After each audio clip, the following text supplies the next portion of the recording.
Assalamualaikum warahmatullahi wabarakatuh. Perkenalkan, nama saya Aisyah Febrianti dari kelas 10C. Oke, saya di sini ingin membahas ekonomi bab 1, yaitu pengertian ekonomi. Sebelum saya memulai presentasi saya ingin membawakan pantun, yaitu siang hari makan sepiring ketan buatan paman. Salam hormat saya ucapkan kepada Bapak Ibu sekalian. Oke, di slide pertama di sini ada penjelasan tentang ekonomi. Ekonomi adalah ilmu sosial yang mempelajari perilaku manusia dalam mengelola sumber daya yang terbatas dan menyalurkan ke dalam berbagai individu atau kelompok yang ada di dalam suatu masyarakat. Nah, ekonomi juga punya prinsip loh. Prinsip ekonomi adalah hal umum dalam setiap kegiatan ekonomi di kehidupan sehari-hari. Nah, di slide selanjutnya di sini juga ada pengertian ilmu ekonomi. Pengertian ilmu ekonomi. Ilmu ekonomi adalah ilmu yang mempelajari segala hal tentang kelangkaan, pemanfaatan, sumber daya, produksi barang dan jasa, pertumbuhan, pemenuhan, kesejahteraan, dan sebagainya. Istilah ilmu ekonomi adalah berasal dari bahasa Yunani atau oikos, yang artinya keluarga atau rumah tangga, dan nomos yang berarti aturan, peraturan, dan hukum. Nah, di slide selanjutnya di sini ada sejarah ilmu ekonomi. Ilmu ekonomi merupakan suatu bidang ilmu sosial yang tidak mempelajari setiap orang, sedangkan dalam kenyataan, kegiatan ataupun tindakan ilmu ekonomi merupakan aktivitas yang selalu ada dan akan dilalui oleh setiap orang sampai pada akhir hidupnya. Sejarah singkat perkembangan ilmu ekonomi berawal pada tahun 1776, yaitu setelah Adam Smith atau seorang ahli ekonomi dari Inggris yang dianggap sebagai bapak ekonomi, menerbitkan buku Inquiry into the Nature and Causes of the Wealth of Nations. Nah, ilmu ekonomi adalah ilmu yang mempelajari perilaku manusia dalam memilih dan menciptakan kemakmuran. Inti masalah ekonomi adalah adanya ketidakseimbangan antara kebutuhan manusia yang tidak terbatas dengan alat pemuas kebutuhan yang jumlahnya terbatas. Permasalahan tersebut kemudian menyebabkan timbullah kelangkaan.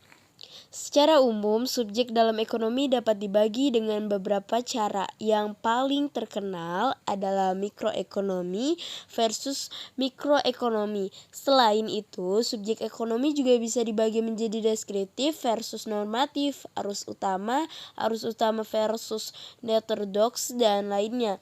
Ekonomi juga difungsikan sebagai ilmu terapan dalam manajemen keluarga, bisnis, dan pemerintah. Teori ekonomi digunakan dalam bidang sebagai bidang monitor, penelitian, perilaku, kriminal, penelitian ilmiah, kematian, politik, kesehatan, pendidikan, keluarga, dan lain-lain. Nah, di slide selanjutnya di sini ada 2. Kebutuhan manusia dan kelangkaan sumber daya. Kebutuhan manusia adalah sesuatu yang dibutuhkan oleh manusia atau keinginan manusia yang harus dipenuhi demi tercapainya kepuasan rohani maupun jasmani untuk berlangsungnya hidup. Kebutuhan ini dapat berupa barang ataupun jasa. Menurut Kamus Besar Bahasa Indonesia atau KBBI, kebutuhan adalah sesuatu yang dibutuhkan atau yang diperlukan. Dalam arti lain, kebutuhan adalah segala sesuatu yang diperlukan oleh manusia untuk mencapai kesejahteraan hidup. Apabila manusia memenuhi kebutuhannya, maka dapat dikatakan hidupnya telah mencapai kemakmuran. Sebaliknya, kemakmuran dapat terjadi bila sebagian besar kebutuhan hidup manusia terpenuhi loh. Pengertian kelangkaan dapat diartikan sebagai terbatasnya sumber daya sehingga mengakibatkan kebutuhan manusia tidak tercukupi. Saat kita memerlukan sesuatu, kita bisa mendapati apa yang diperlukan. Hal ini juga disebut sebagai kelangkaan. Secara luas, kelangkaan ekonomi dapat diartikan sebagai salah satu masalah ekonomi paling mendasar yang kita hadapi setiap hari. Banyak digunakan dalam bisnis untuk menunjukkan kesenjangan antara penawar dan permintaan.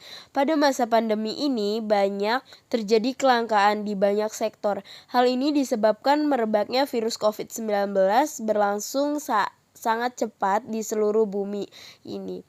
Masyarakat dihimbau untuk jaga jarak, tidak berkerumunan, menggunakan masker, mencuci tangan sehabis memegang sesuatu dengan sabun dan air yang mengalir.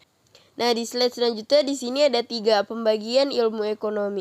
Pembagian ilmu ekonomi contohnya berdasarkan buku ekonomi oleh S. Ilmu ekonomi dibedakan menjadi 3 kelompok dasar, yaitu ekonomi deskriptif, teori ekonomi, dan ekonomi terapan.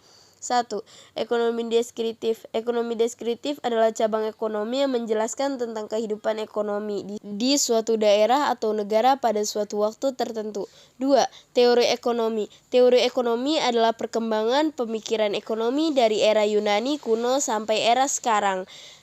3. Ekonomi terapan. Ekonomi terapan adalah cabang ilmu ekonomi yang memanfaatkan teori ekonomi untuk menyelesaikan permasalahan ekonomi tertentu. Teori ekonomi dipakai untuk membuat kebijakan ekonomi atau pedoman-pedoman yang tepat. Nah, kita mempelajari ekonomi juga mendapatkan manfaat loh. Manfaat mempelajari ilmu ekonomi adalah sebagai berikut. Memberikan pemahaman atas potensi kebijakan ekonomi, memberikan pemahaman atas keterbatasan kebijakan ekonomi, membantu memahami bentuk perilaku ekonomi di dunia nyata secara lebih baik. Kesimpulan, dapat disimpulkan ekonomi adalah ilmu yang mempelajari cara memenuhi kebutuhan hidup manusia dengan sumber daya yang tersedia. Seiring berjalannya waktu, kebutuhan manusia semakin banyak dan tidak terbatas. Nah, ilmu ekonomi memiliki peran yang sangat penting digunakan memenuhi kebutuhan hidup melalui barang atau jasa. Pendapat tentang ilmu ekonomi. Ilmu ekonomi adalah ilmu sosial yang mempelajari perilaku manusia dalam mengelola sumber daya yang terbatas dan menyalurkan ke dalam berbagai individu atau kelompok yang ada dalam suatu masyarakat. Mungkin cukup sekian presentasi saya Aisyah Febrianti, mohon maaf jika ada salah kata. Sebelum saya menutup presentasi saya ini, saya memiliki pantun.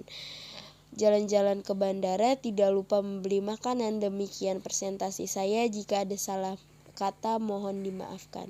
Wabillahi taufiq wal hidayah. Wassalamualaikum warahmatullahi wabarakatuh.